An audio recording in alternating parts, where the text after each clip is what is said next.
Assalamu alaikum wa rahmatullahi wa barakatuh. Brothers and sisters, ukuthula kube kini nonke nezibusiso nomusa ka Allah ube phezu kwethu. Brothers and sisters, labantu laba ababhema insangu, labantu laba ababhema ugwayi, labantu laba ababhema ama-drugs, labantu laba abaphuza utshwala. Ngikhuluma nani ke manje? Inyanga yeRamadan.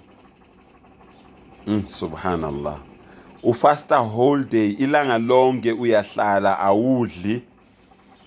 Uzila umngakho, uzila umyeni wakho, uzila amanzi, uzila ama-drinks, uzila yonke into. Kodwa mayo breakfast uyibreaka ngogwayi. Mayo breakfast uyibreaka ngama-drugs, ngephilisi.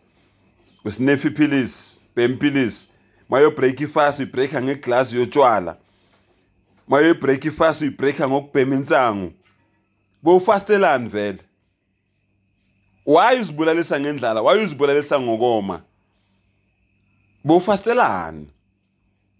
Ngoba Rasulullah sallallahu alaihi wasallam unjingalazi usolazi njulabuchopho uMuhammad sallallahu alaihi wasallam uyasitshela ukuthi haram mangabike yangena emzimbeni wakho for 40 days amaduwazo wakho awamukelekanga kuAllah.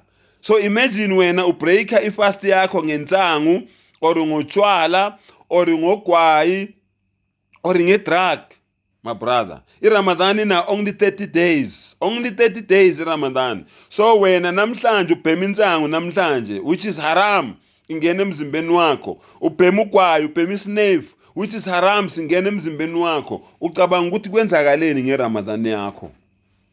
You spoiled everything, umoshe yonke into. uRasulullah sallallahu alaihi wasallam uyasitshela ukuthi uJibrayil wafika wayenza iduwa special against labo bantu labo abenza njengawe. Abantu labo ukuthi makufika iRamadan ifike ize iyophela bengatholanga lutho kumdali wabo. Ramadan inyanga yokugezwa kwezono, is a month of cleansing. So manje wena mangabe iphela iRamadan ezakhe izono zingagezwanga okunokuthi zigezwe kodwa zandisiwe izono zakho, uzandisile izono zakho wena, uthi wena ume kuphi nale duwa le? Ngoba uJibrayil uthi sengathi uAllah ngakubhubhisa akuthatha kulahlela egeheni lomlilo, emlilweni ongashi, emlilweni ongacimi, emlilweni ongenamkhawulo, emgodini wakalwasha. Wena ucabanga ukuthi umephi? And umprophet sallallahu alaihi wasallam kuleyo duwa leyo wathi amin, wathi makube njalo. So my brothers, please stay away from haram.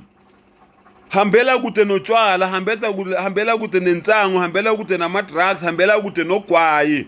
Zonke lezi zinto lezo ziyayispoila iRamadan yakho, ziyayispoila ifast yakho.